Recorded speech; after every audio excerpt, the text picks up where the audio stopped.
The grand ballroom of the Riverside Hotel sparkled under dozens of crystal chandeliers. Tonight was different from the usual Friday evening service. Marcus Wellington, a real estate mogul worth millions, had rented the entire venue for his daughter's engagement party. Emma Chen wiped down the silverware at her station, trying to stay invisible among the wealthy guests in their designer gowns and tailored suits. She had been working at the Riverside Hotel for 3 years now, ever since she dropped out of the music conservatory. The memory still stung like a fresh wound. Her father's medical bills had piled up faster than she could count, and someone had to take care of her younger brother. The scholarship that once seemed like her golden ticket to a concert pianist career became just another dream she had to pack away. Emma adjusted her black vest and smoothed down her white shirt. Her manager, Mrs. Patterson, had warned all the staff to be on their best behavior tonight. Marcus Wellington was known for his impossible standards and quick temper. Just last month, he had gotten a chef fired at another restaurant for serving his steak medium instead of medium rare. The guests began flowing into the dining area like a river of expensive perfume and confident laughter. Emma carried trays of champagne glasses. Weaving between conversations about stock markets and vacation homes in the Hamptons, she had learned to tune out most of it. These people lived in a different world. One where a single watch on their wrist could pay for her father's entire surgery. Marcus Wellington stood near the center of the room, his silver hair perfectly styled. His navy suit probably costing more than Emma made in 6 months. His daughter, Victoria, clung to her fiancé's arm, showing off an engagement ring that caught the light like a small sun. Emma tried not to stare as she refilled water glasses at nearby tables. The evening rolled on smoothly until dessert service. A grand piano sat in the corner of the ballroom, polished to perfection but silent. It was part of the hotel's decor, rarely used except for the occasional jazz night on Wednesdays. Emma had walked past it thousands of times, each time feeling a small ache in her chest. Marcus Wellington's voice suddenly cut through the dinner conversations like a knife. He was speaking to someone near the piano, his tone loud enough to draw attention. Emma glanced over while clearing plates from table 7. A young man in a black tuxedo stood nervously beside the piano, his face pale. The young man was supposed to be the evening's entertainment, a pianist hired to play during dessert. But something had gone terribly wrong. Emma moved closer, pretending to arrange empty champagne bottles on her tray while listening. Marcus's voice dripped with disappointment and anger. The pianist had apparently injured his hand in a car accident that afternoon but had come anyway, hoping he could manage. He had just confessed he couldn't perform. The hotel manager rushed over, apologizing profusely, promising to find a solution. But Marcus wasn't interested in apologies. Emma's heart pounded as she watched the scene unfold. She knew every song on that piano's sheet music stand. She had memorized them months ago during slow afternoons when she would dust around the instrument, her fingers sometimes ghosting over the keys when no one was watching. Marcus Wellington turned to address the entire room, his voice booming with theatrical frustration. He announced that the pianist had failed them, that the evening's carefully planned entertainment was ruined. Then, his eyes swept across the staff members standing along the walls. A cruel smile played at the corners of his mouth. What happened next would replay in Emma's mind for years to come.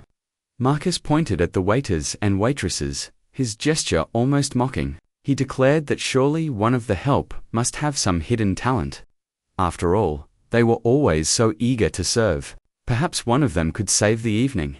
His tone made it clear he thought it was impossible, that he was making a joke at their expense. The other guests laughed uncomfortably. Some looked away, embarrassed by Marcus's behavior.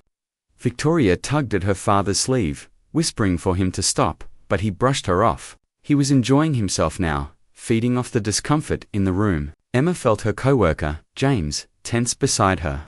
He muttered under his breath about rich people and their games.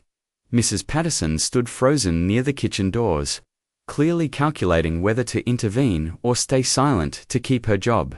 Marcus continued his challenge, offering $1,000 to any staff member who could play just one song competently on that piano. He leaned against the instrument, his posture radiating confidence that no one would dare accept. The room fell into an awkward silence, broken only by the clinking of a fork against a plate somewhere in the back. Emma's hands trembled as she set down her tray. 3 years of biting her tongue. 3 years of swallowing her pride while serving people who looked through her like she was furniture. 3 years of walking past that piano, remembering everything she had sacrificed. Her feet moved before her brain could stop them. She stepped forward from her position along the wall, her sensible black shoes clicking against the marble floor. Every eye in the room turned toward her. Marcus Wellington's eyebrows rose in surprise, then amusement. Mrs. Patterson made a small sound of alarm, but Emma didn't look back. She could feel her father's medical bills pressing on her shoulders. Her brother's school fees, the rent that was due next week. But something else pushed her forward too, something that had been buried but never dead. Her love for music, her need to prove, if only to herself, that she was more than just a waitress in a vest. She stopped 3 feet from Marcus Wellington, her chin raised higher than it had been in years. Her voice came out steady, surprising even herself. She told him she would accept his challenge. The room erupted in whispers. Marcus's smile widened, clearly delighted by this unexpected entertainment. He stepped aside from the piano with an exaggerated bow, gesturing for her to proceed. Emma approached the piano bench, her heart hammering so hard she thought everyone must hear it. She hadn't played in front of anyone since her final recital at the conservatory, the one before she withdrew. Her fingers felt strange and unfamiliar as she lifted them toward the keys, like greeting old friends after a long absence. Emma sat on the piano bench, and the leather felt both foreign and familiar beneath her. She could feel Marcus Wellington's eyes on her back, could sense his anticipation of her failure. The entire room had gone silent in a way that made her ears ring. She placed her fingers on the keys, and the cool ivory sent a shock of memory through her entire body. For a moment, she was 20 years old again, sitting in the practice rooms at the conservatory, playing until her fingers ached. She remembered Professor Hartman standing over her shoulder, nodding with approval. She remembered the day she received her scholarship letter, how she had cried with joy in her mother's arms. Then she remembered the day everything changed, when her father collapsed at work. When the hospital bills started arriving. When her dreams began slipping away like sand through her fingers. Emma took a deep breath and chose her piece. Not something simple to play it safe. Not something easy that would barely satisfy Marcus's cruel challenge. She chose Chopin's Nocturne in E-flat major, Opus 9. Number 2. It was the piece she had planned to perform at her graduation recital. The one she never got to play for an audience. Her fingers found the opening notes, and the first sounds that emerged from the piano were tentative, almost questioning. But then something clicked inside her. Muscle memory took over, and suddenly she wasn't in the Riverside Hotel ballroom anymore. She was back in the conservatory. Back in the practice room where she had spent countless hours. Back in the space where she had been truly herself. The melody flowed from her fingers like water, finding its course after a long drought. Her hands moved across the keys with a grace that came from years of training, from 10,000 hours of practice. From a passion that had never really died despite being buried under bills and exhaustion and compromise. The notes filled the ballroom, soft at first, then growing in confidence and power. Emma's eyes closed as she played, and she forgot about Marcus Wellington. She forgot about the expensive guests in their designer clothes. She forgot about the dirty dishes waiting in the kitchen and the tips she needed to count at the end of the night. For these precious minutes, she was just a musician again, speaking the only language that had ever made complete sense to her. The Chopin piece required both technical skill and emotional depth. The right hand carried the melody, singing and lyrical, while the left hand provided a steady, almost hypnotic accompaniment. Emma's fingers danced between the two voices, balancing them perfectly. When the piece called for softness, her touch was featherlight. When it demanded passion, her whole body leaned into the keys. She navigated the difficult middle section where the melody climbed higher and the rhythm became more complex. Her years of training showed in every phrase, every carefully controlled dynamic change. This wasn't the playing of an amateur who had learned a few songs. This was the work of someone who had dedicated their life to mastering an art form. The room had disappeared for Emma, but it was very much present for everyone else. Guests who had been laughing and chatting moments before sat frozen, champagne glasses halfway to their lips. Victoria Wellington had tears forming in her eyes, moved by the unexpected beauty unfolding before her. Even the other staff members who had worked with Emma for years stood in shock, never suspecting that their quiet co-worker carried such talent inside her. Marcus Wellington's face had transformed completely. The mocking smile had vanished. His arms, which had been crossed in amused skepticism, now hung at his sides. He stared at Emma as if seeing her for the first time, which in many ways he was. His expression shifted from surprise to something deeper: recognition, perhaps, or shame, or the uncomfortable realization that he had made a terrible mistake in his assumptions. Emma moved into the final section of the nocturne, where Chopin's genius truly shone. The melody became more ornate, decorated with delicate trills and runs. Her fingers moved with impossible speed and precision, yet the music never lost its singing quality. She shaped each phrase with the care of someone crafting something precious, because to her, it was precious. This was her voice, the one she had been forced to silence. As she played the final measures, allowing the last notes to fade into silence, Emma finally opened her eyes. The spell broke, and reality came rushing back. She was just a waitress again, sitting at a piano in her work uniform, before an audience that probably pitied her. She lifted her hands from the keys and placed them in her lap, not daring to turn around. The silence that followed lasted only a few seconds, but felt like an eternity. Then, from the back of the room, someone began clapping. The sound was joined by another, then another, until the entire ballroom erupted in applause. It wasn't polite applause or obligatory appreciation. It was genuine, thunderous, the kind of ovation usually reserved for concert halls and professional performances. Emma slowly turned on the piano bench. Her face flushed. The standing ovation continued, and she saw things she never expected. Victoria Wellington was openly crying, clutching her fiancé's hand. Several older guests had expressions of wonder on their faces. Mrs. Patterson looked torn between pride and worry about what this might mean for Emma's job. But it was Marcus Wellington's face that caught Emma's attention. The powerful real estate mogul who had issued the challenge as a joke now looked completely undone. He stepped forward, and for a moment Emma feared he would be angry that she had embarrassed him. Instead, he did something that shocked her even more than the applause. He extended his hand to her, not in the way a wealthy man might condescend to acknowledge a servant, but as an equal. His voice, when he spoke, had lost all its earlier mockery. He told her that in all his years of attending concerts and performances, he had rarely heard anything so moving. He asked her where she had trained, who her teachers were, why she was working as a waitress instead of performing. Emma shook his hand because it seemed rude not to, but she found herself at a loss for words.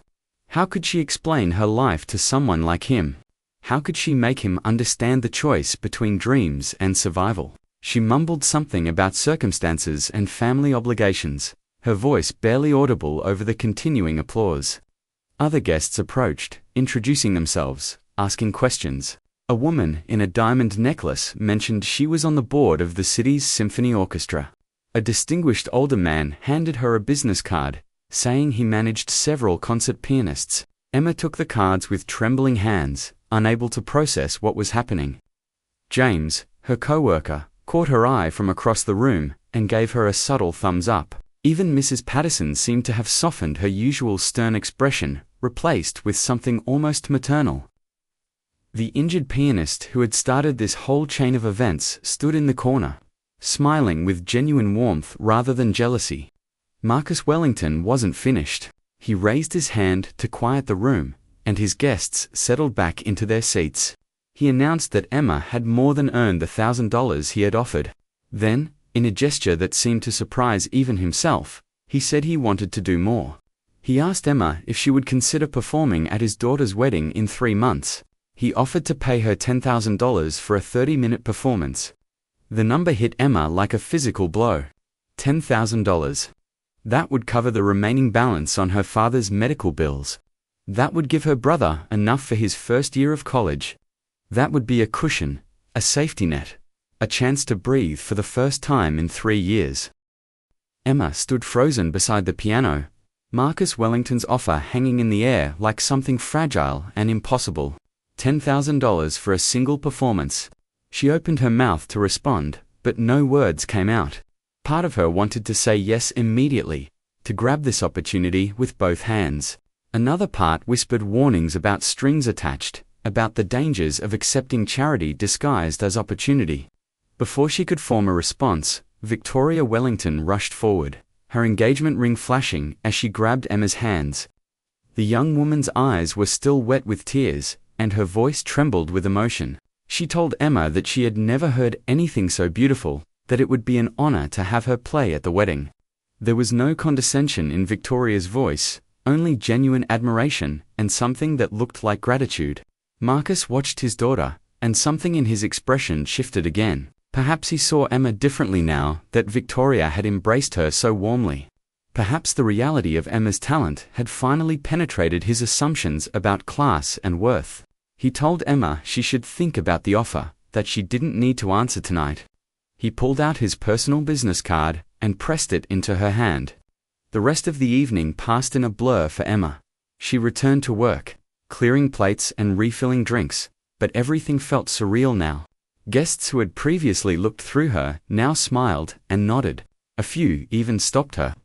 To compliment her playing again, Mrs. Patterson kept watching her with an expression Emma couldn't quite read, part concern, part calculation, as if trying to figure out whether she was about to lose her best waitress.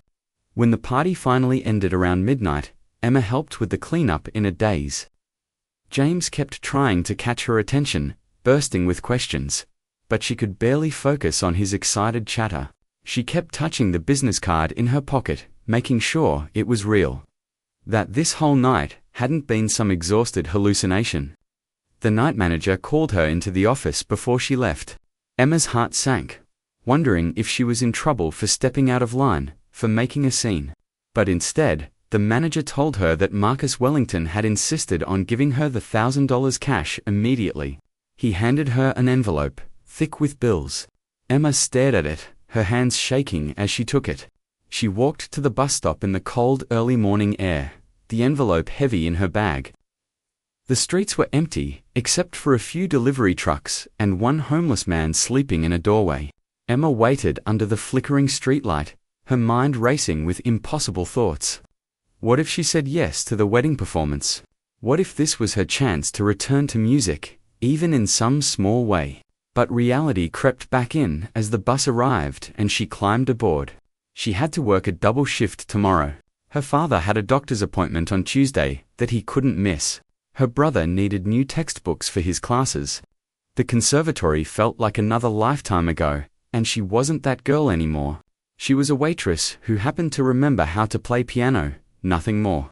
When Emma finally got home to the small two-bedroom apartment she shared with her father and brother, the sun was just starting to lighten the sky. She kicked off her shoes at the door, trying to be quiet. But her father was awake, sitting in his chair by the window, the oxygen tank beside him humming softly. He looked at her with those eyes that still saw her as his little girl.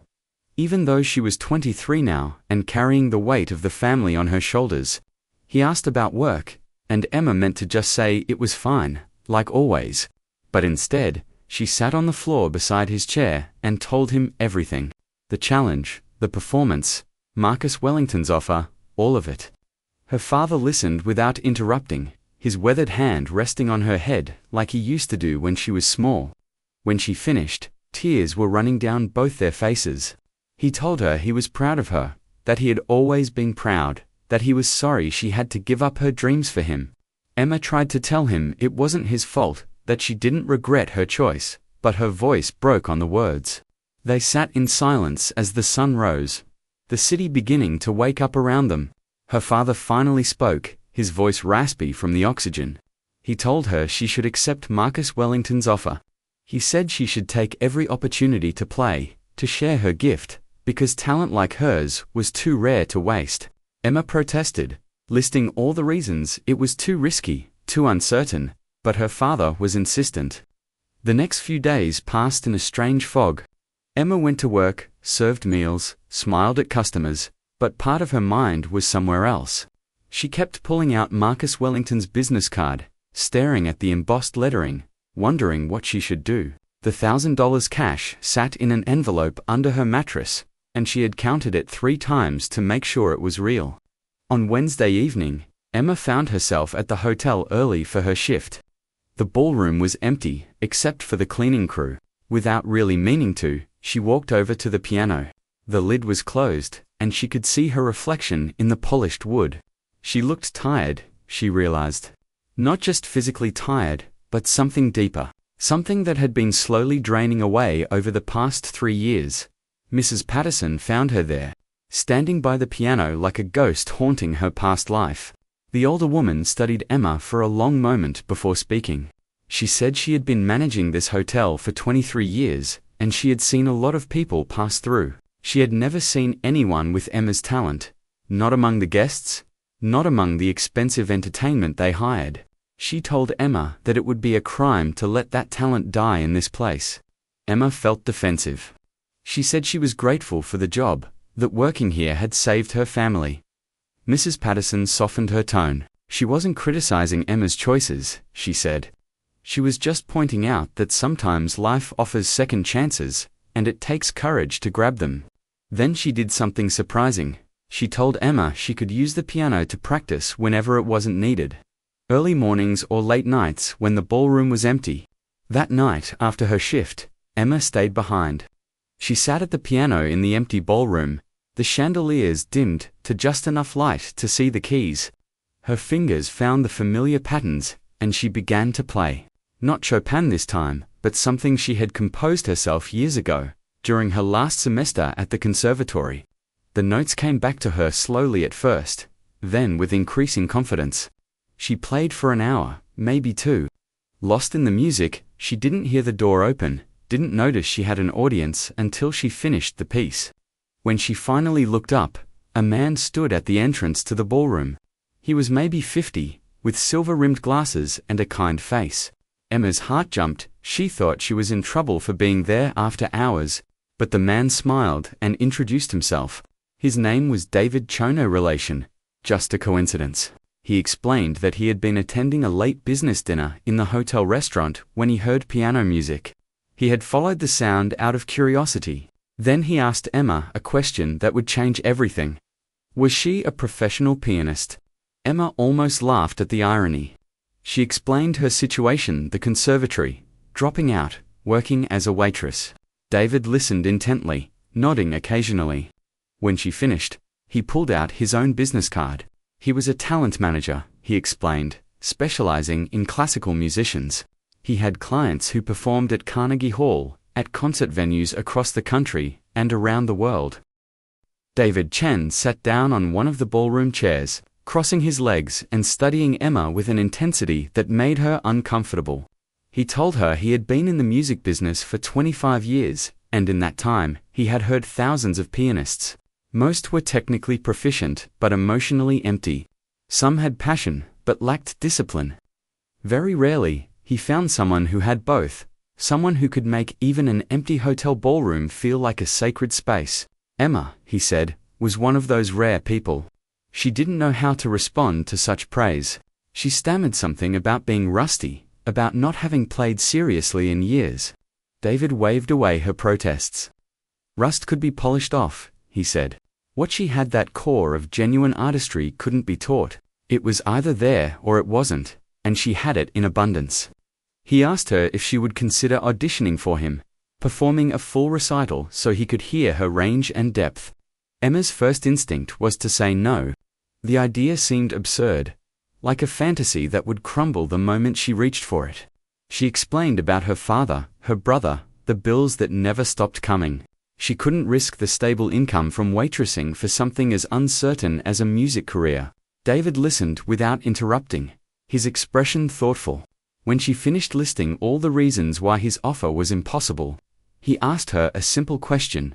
What if it wasn't as risky as she thought? He explained that he could arrange for her to perform at small venues initially. private events and intimate concerts where she could earn money while building a reputation. The PE wouldn't be huge at first, but it would be reliable, and it would grow as her reputation grew. He wouldn't ask her to quit her job immediately. She could transition gradually. Testing the waters before diving in completely. Emma felt tears threatening again.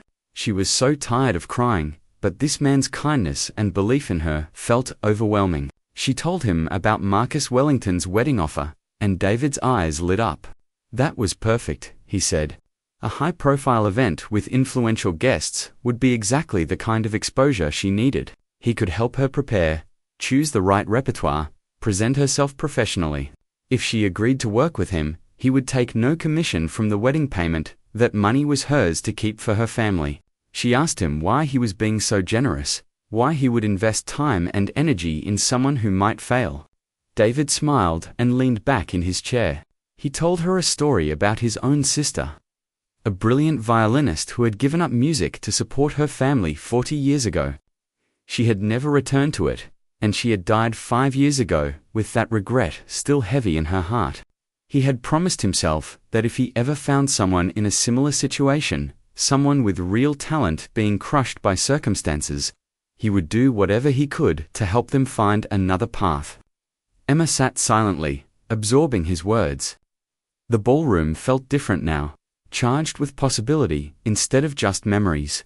She thought about her father's words, about taking opportunities to play, about not letting her gift go to waste. She thought about the feeling of her fingers on the keys tonight, how alive she had felt, how much like herself. Finally, she nodded. Yes, she would do the audition. Yes, she would work with him. Yes, she would try. David's face broke into a genuine smile. He stood and shook her hand, professional now, already planning. They exchanged contact information, and he told her he would arrange the audition for next week at a small concert hall he had access to. He recommended she practice at least 2 hours daily if possible, working on a diverse repertoire that showcased different styles and periods. Then he left, and Emma was alone in the ballroom again. She looked at the piano, this instrument that had been silent in her life for so long. She sat back down and played one more piece before leaving Bach's Prelude in C major from the Well-Tempered. It was the first piece she had ever learned at the conservatory, simple but profound. As her fingers moved through the familiar patterns, she felt something shift inside her. Fear was still there, and uncertainty, and worry about all the practical problems. But underneath it all was something she had almost forgotten. The next morning, Emma called Marcus Wellington's office. His secretary answered, and Emma almost hung up, suddenly terrified. But she forced herself to speak, leaving a message that she would be honored to perform at Victoria's wedding. The secretary sounded pleased, and said Mr. Wellington would be in touch soon to discuss details. Work that day was strange. Emma moved through her tasks mechanically, her mind full of music and possibilities. James noticed she was distracted, and asked if everything was okay. She wanted to tell him about David Chen, about the audition, about all of it. But something held her back. It felt too fragile still, too new. If she spoke about it out loud, it might disappear like morning mist. Marcus Wellington called her directly that evening. His voice on the phone was warmer than it had been at the party, less performative. He apologized for his behavior that night, for the way he had challenged the staff. He admitted he had been showing off for his guests, treating people like entertainment. Hearing her play had humbled him, he said, reminded him that talent and worth weren't connected to wealth or status. Emma didn't know what to say to that, so she simply thanked him. They discussed the wedding details. Victoria wanted Emma to play during the ceremony itself, and for 30 minutes during the cocktail hour afterward. Marcus asked if Emma needed anything access to a better piano for practice, particular sheet music, anything at all. Emma thought about asking for help, but decided against it. David Chen had already offered support, and she didn't want to feel indebted to Marcus Wellington more than necessary. Her father's next doctor appointment brought mixed news. The treatment was working, slowly, but he would need another procedure in 6 months. More bills, more expenses. Emma sat in the hospital waiting room, doing math in her head. The $1,000 from the engagement party was already allocated to existing debts. The $10,000 from the wedding would cover her father's upcoming procedure and leave a small cushion. But after that, she would be back to square one unless David Chun's plan worked out. The week before the audition passed in a blur of work and practice. Mrs. Patterson made good on her promise, letting Emma use the ballroom piano during off hours. Emma found herself coming in 2 hours before her shifts and staying an hour after, her fingers relearning their old skills. It was harder than she expected. Her technique had remained surprisingly solid, but her stamina was gone. After 45 minutes of playing, her hands would cramp and ache. She pushed through the pain, driven by something she couldn't quite name. It wasn't just about the money anymore, though that was certainly part of it. It was about reclaiming a piece of herself she thought had died. Every note she played felt like she was rebuilding something that had been broken, finding pieces she had scattered 3 years ago and carefully putting them back together. James finally cornered her one night after closing. He had watched her rushing to the piano every chance she got, had seen the way she looked at the keys like they held answers to questions she hadn't asked. He told her he had done some research, that he knew how rare real talent was in classical music. He said he believed in her, that if she had a chance to do something more than serve drinks and clear plates, she should take it. His support meant more to Emma than she could express. The day of the audition arrived with grey skies and cold rain. Emma woke up at 5 in the morning, her stomach twisted with nerves. She had barely slept, running through pieces in her mind, worrying about memory slips and wrong notes. Her father was already awake when she came into the kitchen, and he made her tea with steady hands despite his illness. He told her to breathe, to remember why she had fallen in love with music in the first place. It wasn't about perfection, he said. It was about truth. The concert hall David Chen had arranged was smaller than Emma expected, maybe 200 seats, but beautiful. Dark wood paneling, excellent acoustics, and a Steinway grand piano on stage that gleamed under the lights. David was already there, along with 2 other people he introduced as colleagues who helped him evaluate potential clients. They were kind but professional, making Emma feel both welcomed and scrutinized. Emma had prepared for pieces showcasing different styles and periods. She started with Bach, the same prelude she had played in the hotel ballroom. Her fingers felt stiff at first, mechanical, but gradually the music began to flow. The acoustics of the hall were extraordinary. Every note sang out clear and true, filling the space in a way the hotel piano never could. She finished the Bach and moved immediately into Beethoven's Moonlight Sonata, first movement. The Beethoven was more emotional, more vulnerable. Emma closed her eyes and let herself feel the melancholy beauty of the piece. She thought about her mother, who had died when Emma was 16, who would have loved to see this moment. She thought about all the dreams deferred and the sacrifices made. The music became a conversation between who she had been and who she was becoming, between loss and hope. For her third piece, Emma chose Debussy's Clair de Lune. The impressionistic style required a different touch, more subtle and atmospheric. She had always loved Debussy's ability to paint pictures with sound, and she tried to bring that same quality to her performance. The notes floated through the hall like light on water, shimmering and translucent. She could feel the 3 listeners leaning forward, paying attention in a way that made her both proud and terrified. Her final piece was the Chopin Nocturne she had played at Marcus Wellington's party. This time, though, it felt different. She wasn't playing to prove herself or escape embarrassment. She was playing because she loved this music, because it meant something to her beyond survival or obligation. The performance wasn't technically perfect. She rushed slightly in one passage and missed an ornament in another, but it had heart, and she knew it. When the last notes faded, Emma lifted her hands from the keys and opened her eyes. David Chen was smiling, and his 2 colleagues were whispering to each other. The silence stretched for a few seconds before David stood and began clapping. The others joined him, and Emma felt relief flood through her. She had done it. She had proven, at least to herself, that she was still a musician. David invited her to sit with them in the audience. His colleagues introduced themselves properly: Jennifer, who specialized in publicity for classical artists, and Robert, who handled bookings and contracts.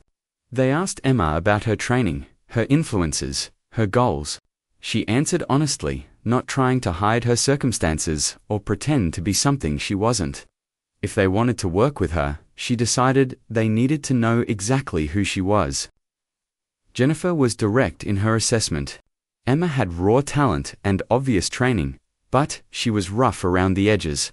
Her technique needed polishing, and she needed to rebuild her confidence. Jennifer suggested Emma might benefit from working with a coach, someone who could help her prepare for more demanding performances. The cost would be high, she warned. But David quickly interjected that he knew someone who might offer a reduced rate for a promising student. Robert talked about the practical side potential venues, the kind of events Emma could perform at initially, realistic fee expectations. He suggested starting with private house concerts for wealthy music lovers, corporate events, and small recitals at libraries and community centers. The income would be modest at first, maybe $2,000 to $3,000 per month if she could book 2 to 3 performances. It wasn't enough to quit her day job yet, but it was a start. David then laid out his vision more clearly. He wanted to work with Emma for at least a year, building her repertoire and reputation gradually. He would take a 15% commission on bookings he arranged, which was standard in the industry. He would help her create promotional materials, connect her with potential clients, and guide her career development. But he was clear about one thing: this would be hard work, and success wasn't guaranteed. Emma would need to practice daily, take lessons regularly, and perform as often as possible to improve. Emma listened to all of this, trying to process the information. It felt real in a way that both excited and scared her. This wasn't a fairy tale where her problems would magically disappear. This was a long, uncertain road with no promise of arrival. But it was a road, a path forward, which was more than she had yesterday. She agreed to David's terms. They drew up a simple contract right there. 1 year of representation with options to renew. Emma signed with shaking hands, wondering if her father would think she was crazy. If her brother would resent the time this would take away from the family. But she signed anyway, because sometimes you have to choose yourself, even when it feels selfish. The next 3 weeks were exhausting. Emma maintained her regular waitressing schedule while fitting in practice sessions wherever she could. David connected her with a piano teacher, Professor Margaret Lynn, who had taught at the conservatory before retiring. Professor Lynn was in her 70s, demanding but patient, and she agreed to teach Emma for a reduced rate after hearing her play. The lessons were humbling. Professor Lynn identified weaknesses in Emma's technique that needed correction: tension in her shoulders, inconsistent pedaling, a tendency to rush difficult passages. They worked on these issues methodically, sometimes spending entire lessons on just a few measures of music. Emma would leave the lessons frustrated but also energized, realizing how much she still had to learn. Marcus Wellington's assistant called to schedule a rehearsal at the wedding venue. Emma took a bus and 2 trains to reach the country club where the ceremony would be held. The ballroom was even more impressive than the Riverside Hotel. With floor-to-ceiling windows overlooking manicured gardens, the piano was a concert grand Steinway, perfectly maintained. Emma's heart raced when she saw it. Victoria Wellington was there for the rehearsal, along with her wedding planner and her fiancé, Thomas. Victoria greeted Emma warmly, hugging her like an old friend. She explained what she wanted: classical pieces for the ceremony, including Pockelbell's Canon in D for the processional. For the cocktail hour, she wanted a mix of romantic pieces, whatever Emma thought would fit the mood. Victoria gave Emma complete creative control, trusting her judgment. The rehearsal went well, though Emma felt the pressure of the upcoming performance weighing on her. This would be her highest profile event yet, and mistakes would be noticed. Victoria seemed to sense her nervousness and told her something that stuck with Emma. She said that, on her wedding day, she didn't want perfection. She wanted authenticity, someone playing from the heart. That, Victoria said, was what had moved her at the engagement party, and that was what she wanted again. David Chen called Emma 2 days before the wedding with unexpected news. One of the guests attending Victoria's wedding was Catherine Morrison, a prominent arts patron who sat on the boards of 3 major cultural institutions. David had learned through his contacts that Catherine was actively looking for fresh talent to feature at a fundraising gala she was planning for next spring. If Emma impressed her at the wedding, it could open significant doors. The pressure Emma already felt multiplied tenfold. She spent every free moment practicing, running through her planned repertoire until her fingers moved automatically. Professor Lin squeezed in an extra lesson, working with Emma on performance anxiety and stage presence. The professor shared her own stories of nerves before important concerts, normalizing Emma's fears while giving her practical techniques to manage them. The morning of the wedding arrived clear and beautiful. Emma's father insisted on coming with her, even though the trip would tire him. Her brother offered to drive them in their old car, which made alarming sounds but somehow kept running. Emma wore a simple black dress she had bought second-hand, the most formal thing she owned. She had tied her hair back in a neat bun, trying to look professional. When they arrived at the country club, Emma's father squeezed her hand before she got out of the car. He told her he loved her, that he was proud of her no matter what happened. Her brother gave her an awkward hug and made her promise to tell him everything later. Then they drove off to wait at a nearby coffee shop until the ceremony was over, and Emma walked into the venue alone. The ballroom was transformed with flowers and candles and white silk draped everywhere. The piano had been positioned perfectly, visible but not intrusive, near where the ceremony would take place. Emma sat down and ran through a few warm-up exercises, trying to calm her racing heart. Staff members rushed around with last-minute preparations, but no one bothered her. Marcus Wellington found her about 30 minutes before the ceremony was scheduled to start. He looked different today, less commanding and more vulnerable. He thanked her for being there, for agreeing to do this for Victoria. Then, he said something unexpected. He told her that watching her play at the engagement party had forced him to examine his own prejudices and assumptions. He had spent his whole life judging people by their bank accounts and social status, and it had made him cruel. He hoped he was becoming a better person, though he knew he still had a long way to go. Emma didn't know how to respond to such personal confession. She simply told him she hoped Victoria's wedding day would be beautiful. Marcus smiled and said he was certain it would be, now that Emma was there to provide the music. Then he left to attend to other duties, and Emma was alone with the piano again. The guests began arriving, filing into their seats in hushed, reverent tones. Emma recognized some faces from the engagement party, others were new. She spotted Catherine Morrison, immediately an elegant woman in her 60s with silver hair and impeccable posture. Sitting in the third row, Emma tried not to think about how much could hinge on the next few hours. The ceremony began with Emma playing Vivaldi's Spring from the Four Seasons. Her fingers found the notes cleanly, the joyful melody setting the perfect tone as guests settled and the wedding party assembled. She transitioned smoothly into Beethoven's Ode to Joy, arranged for solo piano, as the bridesmaids walked down the aisle. Each woman moved slowly, gracefully, and Emma matched her tempo to their steps. Then came the moment everyone waited for. The doors at the back of the ballroom opened, and Victoria appeared with her father. Emma began Pochabel's Canon in D, the traditional processional that generations of brides had walked to. But Emma didn't play it traditionally. She added subtle variations, small ornamentations that made it fresh while honoring the familiar melody. Victoria's face lit up when she heard it, and Emma saw tears in the bride's eyes, even from across the room. Marcus Wellington walked his daughter down the aisle with tears streaming down his own face. Emma played, pouring every ounce of emotion into the music, thinking about fathers and daughters, about love and letting go, about the beautiful, painful passage of time. When Victoria reached the altar and Marcus handed her to Thomas, Emma brought the piece to a gentle close, the final notes hanging in the air like a blessing. The ceremony itself lasted about 20 minutes. Emma played softly during the reading of vows, background music that supported without overwhelming.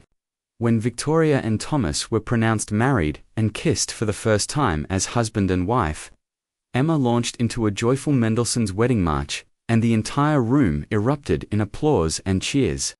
The cocktail hour began after the ceremony, and Emma transitioned into lighter, romantic pieces. She had prepared a medley that included Chopin waltzes, Schumann's Trauermarsch, and several jazz standards arranged in a classical style. Guests mingled with champagne glasses, their conversations creating a pleasant buzz of sound that blended with the music. Emma played for the full 30 minutes Marcus had requested. Then an additional 15 because Victoria asked her to keep going while they finished photographs. Her hands were starting to tire, but the adrenaline kept her going. She could see guests, occasionally glancing her way, some pausing their conversations to listen more closely to particular passages. When she finally finished and stood from the piano bench, several guests approached to compliment her. An older gentleman said her playing reminded him of concerts he had attended in Vienna. A younger woman asked if Emma gave lessons, saying her daughter was studying piano and needed inspiration. Emma accepted the compliments with grace, though internally she felt overwhelmed. Then Catherine Morrison appeared, and Emma's breath caught. The arts patron had an assessing look in her eyes, not unkind but thoroughly evaluating. She introduced herself and asked Emma about her background. Emma answered honestly, not hiding her current work as a waitress or her departure from the conservatory. Catherine listened without judgment, nodding occasionally. Finally, Catherine said she had been moved by Emma's playing, particularly the variations on Pochelbel's canon. She asked if Emma would be interested in performing at her fundraising gala in April. It would be a larger audience, about 500 people, and the pay would be $15,000 for a 1-hour performance. Emma's heart nearly stopped. She managed to say yes, that she would be honored. Catherine handed Emma her card and told her to have her manager contact her office next week to arrange details. She mentioned that several music critics would likely attend the gala, and a strong performance could lead to reviews and more opportunities. Then she moved away to speak with other guests, leaving Emma trembling with excitement and terror. David Chen had been right. This wedding was opening doors Emma hadn't even known existed. But with each new opportunity came new pressure, new expectations, new chances to fail spectacularly in front of people who mattered. Emma found a quiet corner and pulled out her phone to text her father and brother. She told them everything had gone well, that she would have stories to share. Marcus Wellington found Emma before she left the venue. He handed her an envelope that felt thick with cash, the $10,000 he had promised, plus an additional $2,000 as a tip for the extra playing time. He told her Victoria had cried during the ceremony, moved by the beauty of the music, and that it had made the day perfect. Emma thanked him, her voice catching with emotion. This money would change everything for her family, at least for the next few months. The drive home felt surreal. Emma sat in the back seat while her brother drove, her father in the passenger seat, turning around occasionally to smile at her. She told them about Catherine Morrison's offer, about the $15,000 gala performance. Her father's eyes filled with tears, but he was smiling. Her brother kept saying it was incredible, that she was going to be famous. Emma didn't feel like she was going to be famous. She felt exhausted and exhilarated and terrified all at once. When they got home, Emma counted out the money. $12,000 in cash, more money than she had held in her entire life. She gave her father $8,000 immediately, enough to schedule his upcoming procedure and pay down the medical debt that had been crushing them. She gave her brother $500 for textbooks and supplies. The rest she kept, knowing she would need it for lessons with Professor Lin, for a proper performance dress, for all the small expenses that would come with this new path. Monday morning, Emma called Mrs. Patterson and gave her 2 weeks' notice. It was one of the hardest conversations of her life. Mrs. Patterson had given her a job when she desperately needed one, had been fair if demanding, and had supported Emma's recent piano pursuits. The older woman was quiet for a long moment after Emma explained her decision. Then she said she had expected this call, that she was happy for Emma, and that the hotel would miss her. The next 2 weeks, Emma worked double dutiful, filling her remaining waitressing shifts while ramping up her practice schedule and taking daily lessons with Professor Lin. David Chen was working to book her first series of performances, starting with house concerts at the homes of wealthy music lovers. The fees were modest, $1,500 to $2,000 per concert, but they would provide steady income while she prepared for the bigger gala performance. Her first booked concert was at the home of Dr. Richard Santos, a retired surgeon who hosted monthly salon evenings for friends interested in classical music. The performance would be in his living room for about 30 guests. Emma was more nervous about this intimate setting than she had been about Victoria's wedding. At the wedding, she had been part of the background. At a house concert, she would be the sole focus. Professor Lin helped Emma prepare a program that balanced accessibility with sophistication. They included pieces that would engage listeners who weren't classical music experts, while still showcasing Emma's growing technical abilities. Schubert, Impromptu, a Chopin ballade, some Debussy, and ending with a Liszt Hungarian Rhapsody that would be both impressive and fun. The night of the house concert, Emma arrived early to familiarize herself with Dr. Santos's piano, beautiful Beisendorfer Grand that had belonged to his late wife, herself a pianist. The doctor was a kind man in his 70s who clearly loved music deeply. He told Emma that these salon evenings had helped him cope with his wife's death 3 years ago, keeping her memory and her love of music alive. The guests arrived, mostly older couples, but a few younger people as well. They settled into chairs arranged in the living room, drinks in hand, chatting quietly. Dr. Santos introduced Emma briefly, mentioning that she had recently returned to performing after time away. Then Emma sat at the piano, took a breath, and began to play. The intimate setting created a different energy than larger venues. Emma could see each person's face, could watch how they reacted to different passages. Some closed their eyes and swayed slightly. Others leaned forward, watching her hands. One older woman wiped tears during the Schubert. Emma felt connected to the audience in a way she never had before, as if they were all sharing this moment of beauty together, rather than her simply performing for them. When she finished the program, the applause was warm and genuine. Several guests approached her during the refreshment break that followed, asking questions and sharing their own musical experiences. A woman named Diane mentioned she was planning her mother's 80th birthday party and asked if Emma would be interested in performing. Emma exchanged contact information, letting David handle the booking later. These house concerts became Emma's bread and butter over the next 2 months. David booked her for 8 performances, each paying between $1,500 and $3,000. It wasn't the fortune Emma had imagined, but it was enough to live on, especially since she no longer needed to cover all her family's expenses alone. Her father's medical situation had stabilized with the procedure, and her brother had gotten a part-time job to help with household costs. The gala performance for Catherine Morrison loomed ahead, growing larger in Emma's mind with each passing week. Professor Lin intensified their lessons, pushing Emma harder than ever before. They worked on pieces that would show her range batch for technical precision, Rachmaninoff for romantic passion, contemporary composers to show she wasn't stuck in the past. The program needed to be perfect, memorable, the kind of performance that would establish Emma as a serious artist worth watching. Emma practiced 6 to 8 hours daily, stopping only when her hands cramped or her back ached from sitting. She was living the life she had dreamed of at the conservatory, but she was discovering it wasn't quite the fairy tale she had imagined. The constant practice was isolating. Her old friends from the hotel had their own lives, and she hadn't yet made friends in the classical music world. Some nights, she felt crushingly lonely, sitting at her keyboard in the apartment while her father slept and her brother studied. David checked in regularly, offering encouragement and practical advice.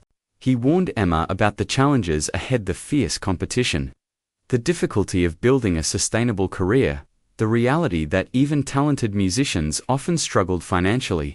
But he also told her he believed in her potential, that he saw something special in her playing that went beyond technical skill. She had authenticity, he said, a quality that couldn't be faked or taught. 3 weeks before the gala, Emma received unexpected news. A music critic named Thomas Way had attended one of her house concerts and written about her on his blog. The review was glowing, calling her a rediscovered talent and praising her emotionally direct playing style. David was thrilled. This was the kind of publicity money couldn't buy.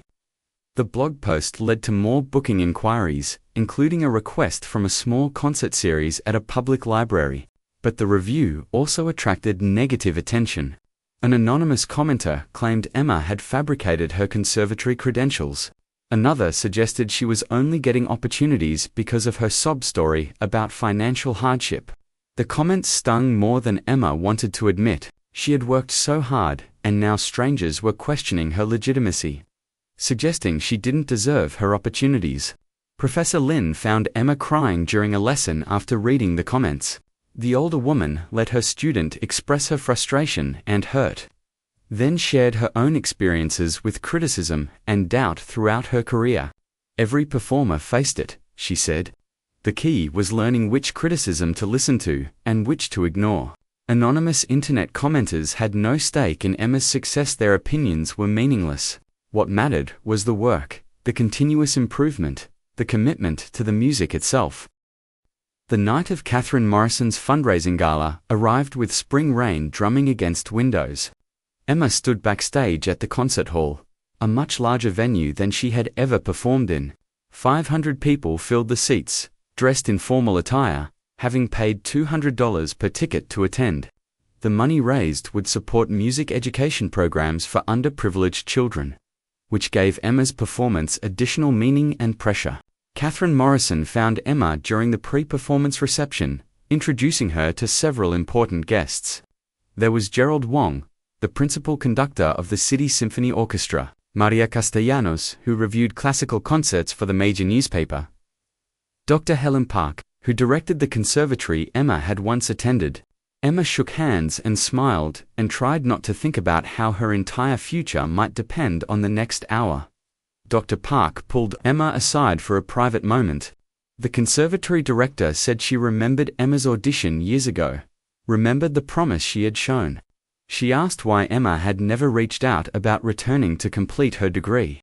Emma explained about her father's illness, the financial pressures, the impossible choice she had faced.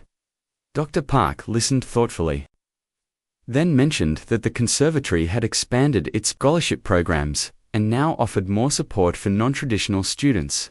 It might be worth exploring, she said, if Emma was interested in completing her formal education.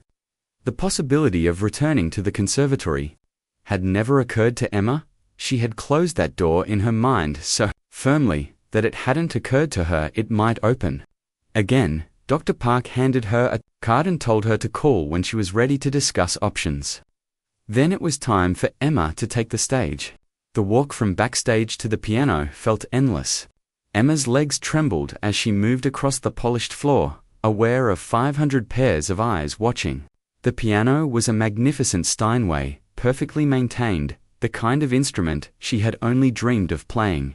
She sat on the bench, adjusted her position, and placed her hands over the keys. For one terrible moment, Emma's mind went blank. She couldn't remember the opening notes of her first piece. Panic rose in her throat, and she could feel sweat forming on her palms. The silence stretched too long, and she heard someone in the audience shift uncomfortably. Then, like a gift, she remembered her father's words from the morning of David Chan's audition. Remember why you fell in love with music in the first place. It wasn't about perfection. It was about truth. Emma closed her eyes, took a breath, and began to play.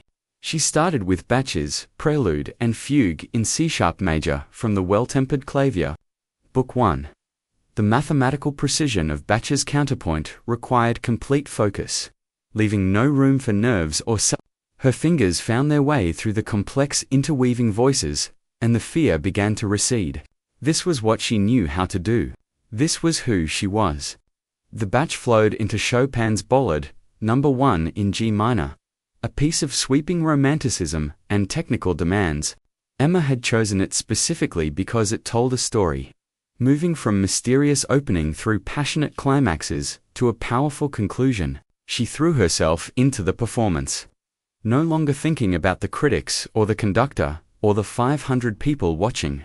She was simply a musician, sharing something beautiful with anyone willing to listen. She followed with Debussy's L'Île Joyeuse, letting the impressionistic cascades of notes paint pictures of joy and light. Then came Rachmaninoff's Prelude in C-sharp minor, the famous Bells of Moscow, with its thundering bass notes and singing melodies. Emma played with power and passion, the kind of performance that made audiences hold their breath. For her final piece, Emma had chosen something unexpected, a contemporary work by an American composer named Jennifer Higg. It was a piece she had discovered during her practice sessions, full of angular melodies and complex harmonies that pushed boundaries while remaining accessible. She wanted to show she wasn't just a museum curator playing dead composers, that she engaged with living music and living composers. When the last notes of the Higdon piece faded, there was a moment of profound silence. Then the entire audience rose to their feet, applauding thunderously. Emma stood and bowed, overwhelmed by the response. She saw Catherine Morrison beaming, Gerald Wong applauding vigorously, Maria Castellanos taking notes, even while standing. The ovation continued for what felt like minutes, and Emma bowed again, tears streaming down her face. Backstage afterward, Emma was surrounded by Gerald Wong told her he would like to discuss the possibility of her performing as a soloist with the symphony orchestra next season. Maria Castellanos said her review would run in Sunday's paper, and asked for a few quotes.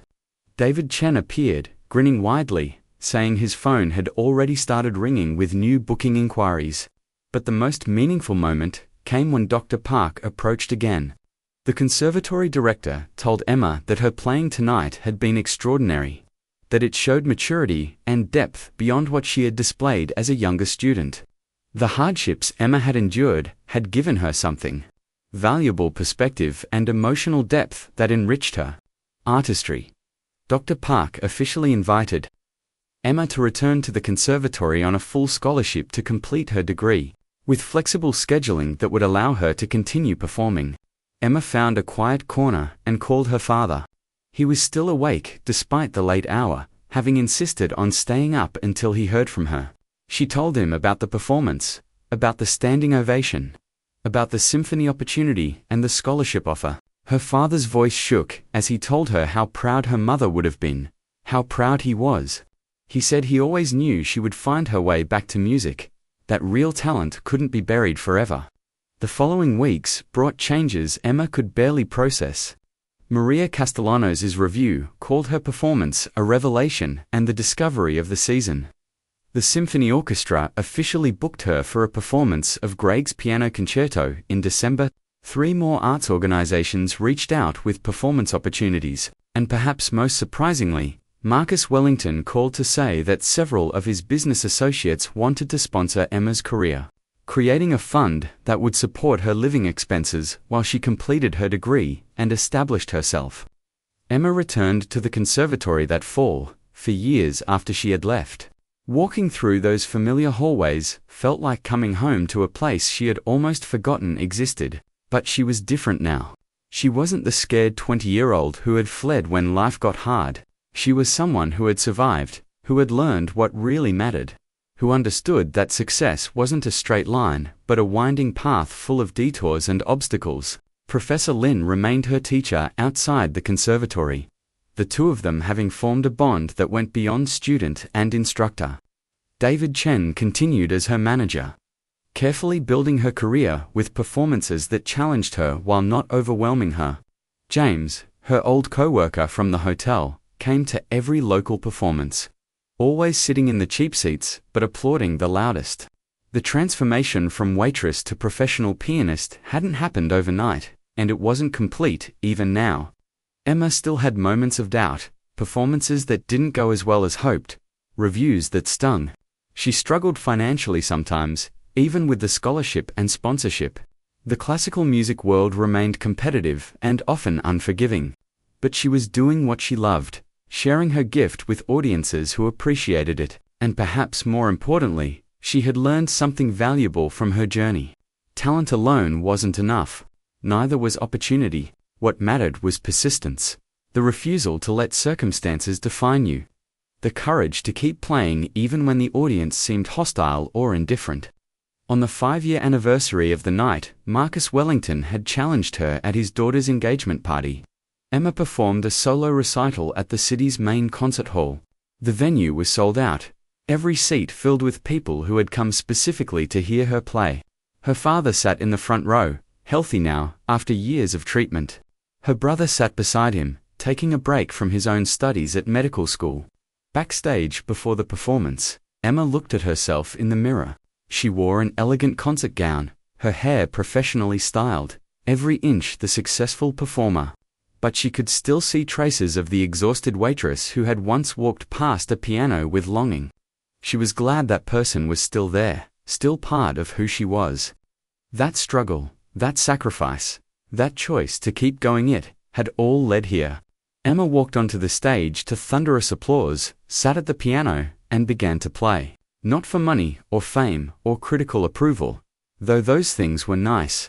She played because music was her language, her truth, the thing that made her most fully herself. And in that moment, sharing beauty with a room full of strangers who had become listeners, Emma understood that she had never really stopped being a musician. She had only stopped believing she deserved to be one. The journey from waitress to pianist hadn't been about changing who she was. It had been about recognizing who she had always been, and finding the courage to claim it. And as her fingers flew across the keys, telling stories without words, Emma knew she was finally home.